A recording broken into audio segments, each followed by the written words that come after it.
Gbogbo ẹ̀yin olólùfẹ́ Yorùbá movie lórí YouTube. Ẹ̀yin tẹ́ máa ń fẹ́ láti wo Yorùbá movies yẹn. Ṣé ẹ ti rí Egan Ore lórí Àpáta TV? Abẹ́ ẹ̀ tí ì rí. Ó yá bẹ́ẹ̀ bá ti rí. Ṣé ẹ̀yin dúró de apá kejì?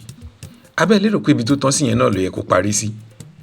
Tẹ́ ẹ bá fẹ́ kí apá kejì tètè jáde, like, comment àti shares yín, òun ló máa jẹ́ kó wú producer lórí láti tètè gbé apá kejì Egan Ore jáde.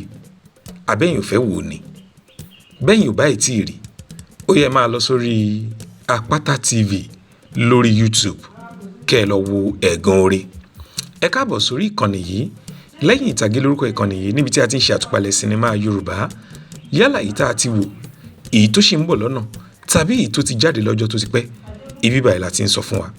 Bí èní bá jẹ́ ìgbà àkọ́kọ́ tẹ́ ẹ kàn ṣe alábàápàdé ìkànnì yìí, ẹ subscribe sórí ìkànnì yìí, kẹ́ ẹ dẹ̀ rántí tẹ notification bell yẹn, kẹ́ ẹ lè máa rí àwọn content wa bá a ṣe ń drop ẹ̀ lẹ́yọ̀kọ̀ọ̀kan èjèèjì. Egan Ore 2026 is an emotional Yoruba drama filled with family tension, superstition, betrayal, and the harsh reality of marriage and success, featuring powerful performances from Idowu Oladipupo, Debbie Shokoya, and veteran actress Madam Saje.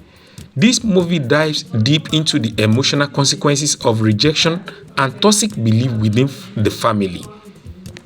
Ẹ̀yin náà lọ wò lónìí lórí Àpáta TV. Ẹ gbádùn ẹ̀kọ́, ọgbọ́n àti ìmọ̀ oríṣiríṣi. Òun ló sodo sínú sinimá yìí, Egan Ore. Bẹ́ẹ̀ bá ń dúró de apá kejì, like, comment àti shares. Òun ló máa jẹ́ kí producer tètè drop apá kejì sinimá Egan Ore. Bẹ́ẹ̀ ni bá jẹ́ ìgbà àkọ́kọ́ tẹ́ ẹ kàn ṣe alábàápàdé ìkànnì yìí lẹ́yìn ìtàgé, ẹ má gbàgbé o láti subscribe sí bíbá yìí kẹ́ ẹ dẹ̀ tẹ notification bell yín. Títí ìgbà míì tá a tún fi pàdé, èmi àti yín a ò ní ju ẹni tí wọ́n ń wá o. Ó dàbọ̀.